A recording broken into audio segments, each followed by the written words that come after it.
My name is Serena Calloway Webb, and I have learned the hard way, the expensive way, the 3 years of silence way, that family is not blood. Family is loyalty. And loyalty in this house, in this sprawling 6-bedroom colonial in Buckhead, Atlanta, has always been for sale. I pulled into the driveway of my mother-in-law Donna Calloway's home at exactly 2:47 in the afternoon on a Saturday in late September. The kind of Saturday that Atlanta does better than anywhere.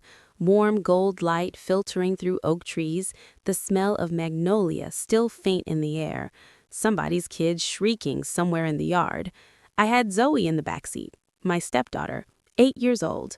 My husband Marcus's daughter from his first marriage to a woman named Tanya, who had been out of the picture since Zoe was 4, vanished into a life in Phoenix with a new man and a new baby, and zero interest in the little girl she'd left behind.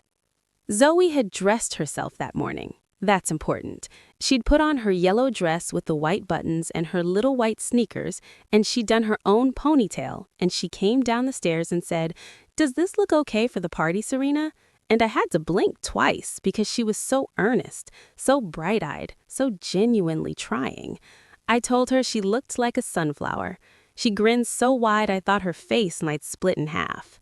That was 2 hours before everything broke. "There is no space for her at the family reunion," my mother said. My mother. Not my mother-in-law, my actual mother, Patricia Webb, who had driven up from Savannah and was standing near the front door in a cream linen blouse and her good gold earrings, a glass of white wine already in hand at 3 in the afternoon, like she owned the property. She said it quietly, almost pleasantly, the way she says everything unforgivable, conversationally, as though stating the weather. I stopped walking. I had Zoe's hand in mine. I felt her fingers twitch. "Excuse me?" I said. "The Calloway family reunion is for Calloway blood," my mother said, "or immediate family by marriage. She," and she didn't even look at Zoe when she said it, just gestured vaguely toward her with the wineglass, "doesn't qualify." I didn't say anything yet. I was still processing, still deciding which version of myself was going to respond to this. "She's not really family," my sister added. My sister, Destiny Webb, 31 years old, real estate agent, twice divorced, permanently jealous of anything good that happens to me. She was standing just inside the doorway with a plate of potato salad and this little half smile she gets when she's enjoying herself at someone else's expense. She said it loud. She said it so the cousins near the buffet table could hear it. She said it so Donna's sister Rhonda could hear it from the living room. She said it with purpose. The whole porch went quiet, and Zoe froze. I felt it happen in her hand first. That small, sudden stillness, the kind a child makes when they are trying to understand if something hurt them or not. She didn't cry. She was too smart for that, too aware, had already learned too young that being Marcus Webb's daughter meant you had to develop a certain kind of armor earlier than other kids did. But her face changed. I watched it change. Something dimmed behind her eyes, and I hated my mother and my sister at that exact moment with a quiet, absolute hatred that I had never felt for anyone in my life. I didn't shout. I didn't cry. I didn't make a scene. I reached into my bag, and I took something out and handed it to them.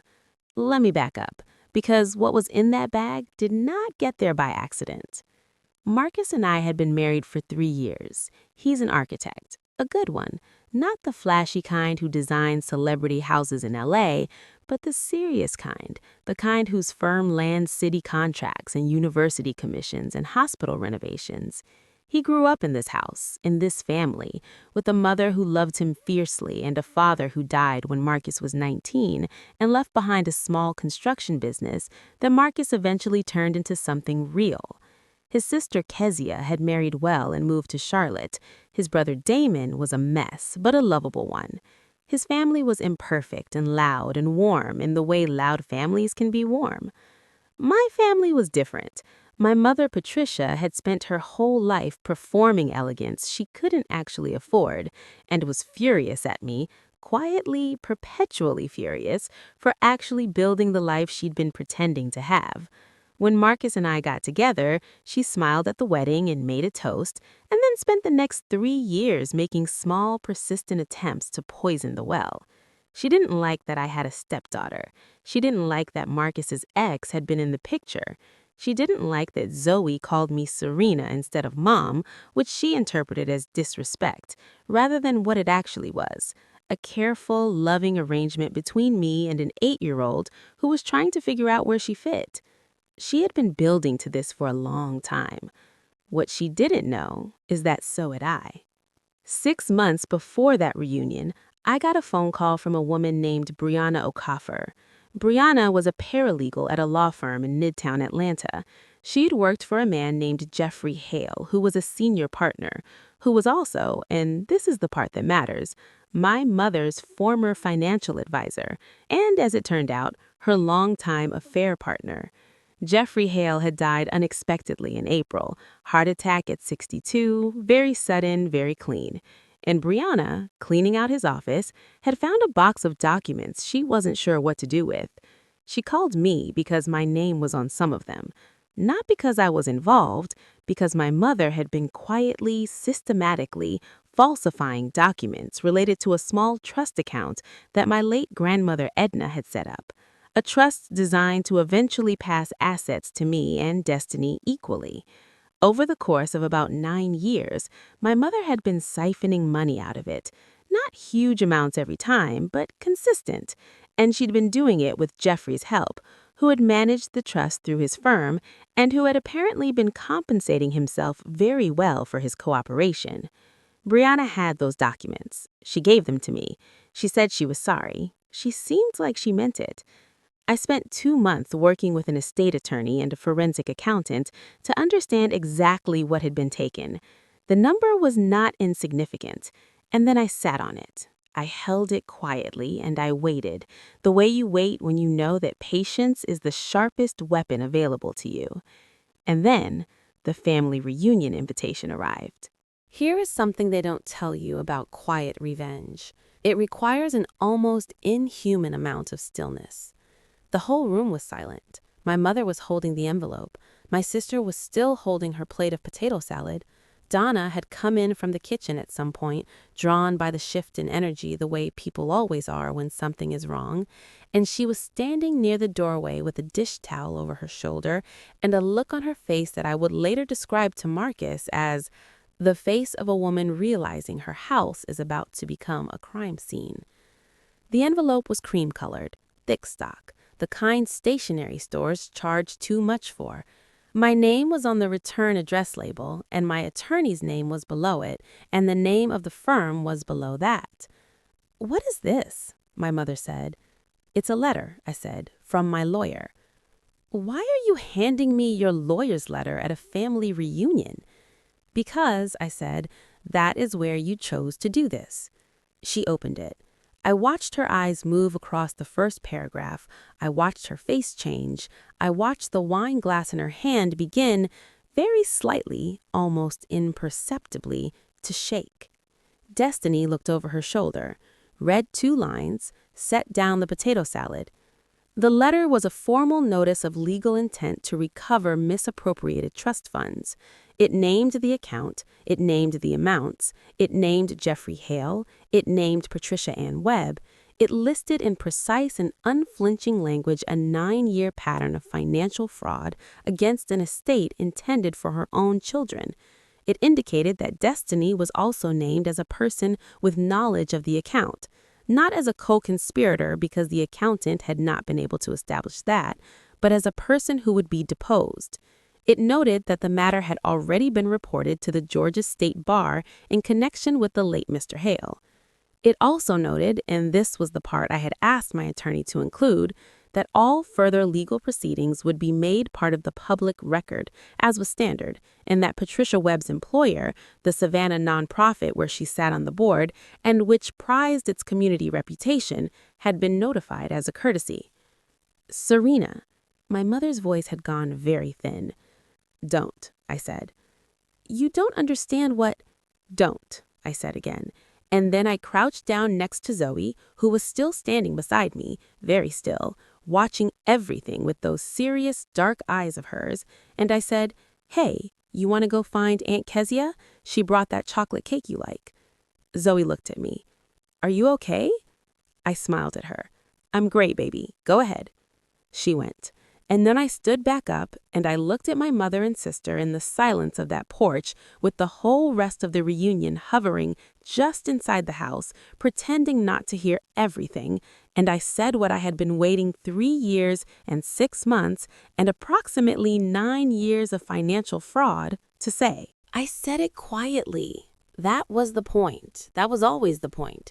That little girl, I said, has more family in her left hand than either of you have in your entire bloodline. She has a father who would do anything for her. She has a grandmother, I nodded toward Donna, who had gone very still in the doorway, who made her a quilt when she turned 6 and cried at her school play last spring. She has me.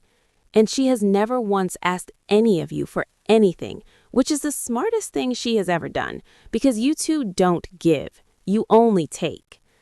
My mother started to say something. "I'm not finished," I said. Not loudly, just clearly. The way you speak to someone when you want them to understand that you are not arguing, you are informing. I have been patient with you for 3 years. I let the comments go.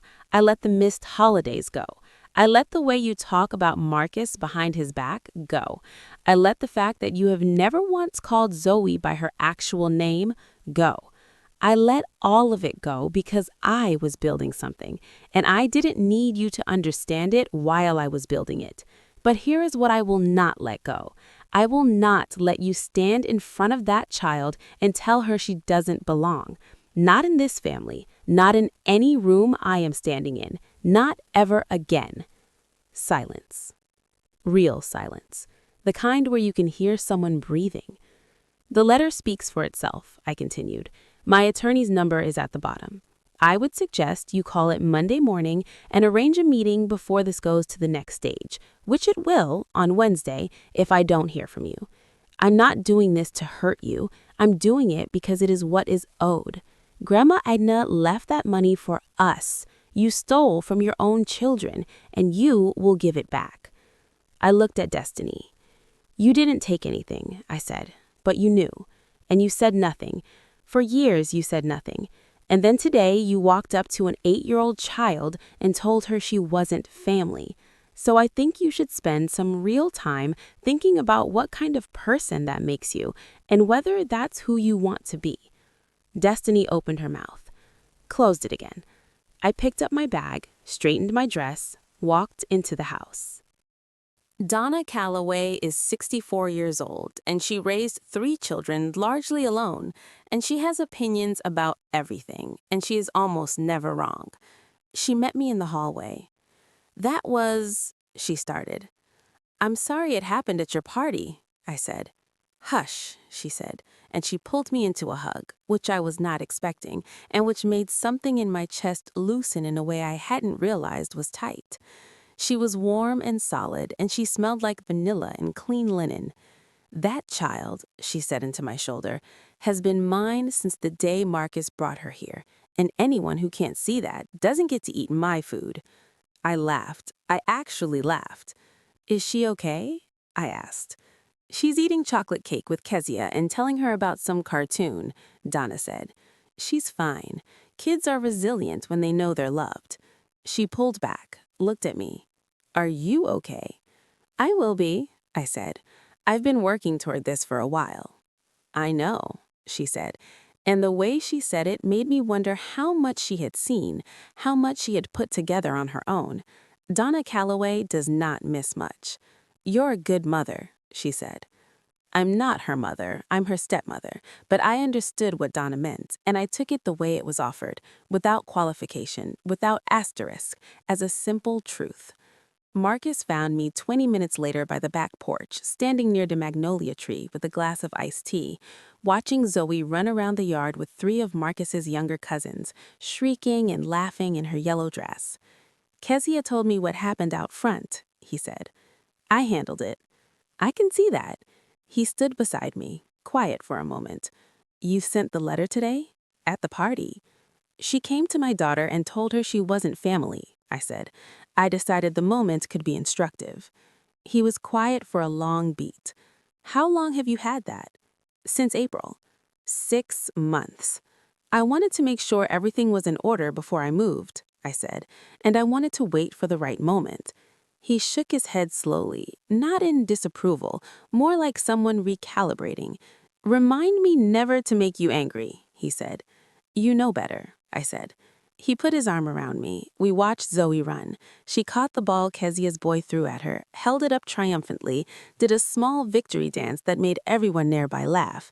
She looked over at us and waved with her whole arm, the way only kids do, and Marcus lifted his free hand and waved back. My mother called my attorney's office first thing Monday morning. The meeting was set for Wednesday. She came alone. Jeffrey Hale's estate was also involved at that point because my attorney had moved quickly once she got the signal. The forensic accountant's full report ran 43 pages. It itemized everything: dates, amounts, account numbers, transfer records, the works. My mother sat across from my attorney and did not speak for a long time after the report was placed in front of her. Then she said she wanted to settle out of court. My attorney said that was available to her. Then she said she needed time. My attorney said she had 30 days. She settled in 22. The amount recovered covered, with interest, which my attorney had been very insistent on, the full value of what had been taken, plus legal fees, plus a penalty for the years of use. It was not a small number. Enough to fully fund the renovation Marcus and I had been planning for our house. Enough to start a college fund for Zoe that I had already named in her legal name, Zoe Patricia Webb, because I wanted her name on something permanent and good, even if I borrowed the middle name from a woman who hadn't earned it. Destiny called me 3 weeks after the meeting. I let it go to voicemail.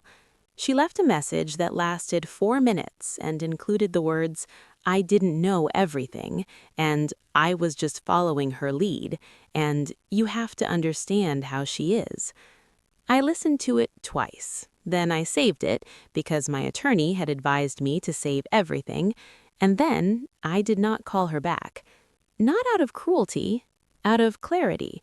There are people you love, and there are people whose absence makes your life quieter and cleaner and more honest. Destiny and I have not spoken since. I think, if I am being truthful, that she is relieved. It is easier to be the person who wronged someone who has walked away than the person who wronged someone standing right in front of you. My mother and I have spoken once. She called to tell me she thought what I had done was excessive. I said I thought 9 years of theft was excessive. She said she didn't want this to ruin our relationship. I said, very gently, that she had ruined it herself over a long period of time with accumulated choices, and that what I had done was simply respond to reality rather than continue to pretend it wasn't there. She got quiet. I told her I didn't hate her. I told her I hoped she was well. I told her that if she ever said anything unkind about or to Zoe again, the next conversation would be the last one. And I meant it. And I think she knew I meant it because she said, "Okay." Just that. "Okay." And we hung up. Zoe asked me about it in December, 4 months later, while we were decorating the Christmas tree. She'd been waiting. I could feel it all fall. This small, patient question building in her. She's too observant for her age, that kid. She notices when adults are tense. She notices when someone doesn't call anymore. She notices everything. "Serena," she said, hanging a silver ornament on a high branch Marcus had lifted her to reach, "why doesn't your mom come around anymore?" I thought about how to answer that for a second. Marcus was across the room, untangling lights, and he glanced up at me. I looked back at Zoe. "Because she said something unkind," I said, "about you," and I told her that was not acceptable. Zoe considered this. She is methodical the way Marcus is methodical. She processes before she responds, always. "What did she say?" I said you weren't family. A beat. Then Zoe said in the matter-of-fact tone of someone who has already settled the question internally, "But I am family." "You absolutely are," I said. "Grandma Donna says so." "Grandma Donna is right." "And you say so." "I say so." "And your dad says so." "Your dad would fight anyone on this planet over it." She seemed satisfied by this. She hung another ornament. Then she said, "I feel bad that your mom's gone, though, even if she was mean." I looked at her, this 8-year-old girl in her sock feet on my living room floor, more emotionally generous than half the adults I've known in my life, and I felt something in my chest do that thing it does sometimes around her, that thing that isn't quite pride and isn't quite love, but is some warm combination of both. "You don't have to feel bad," I told her. "You didn't do anything wrong."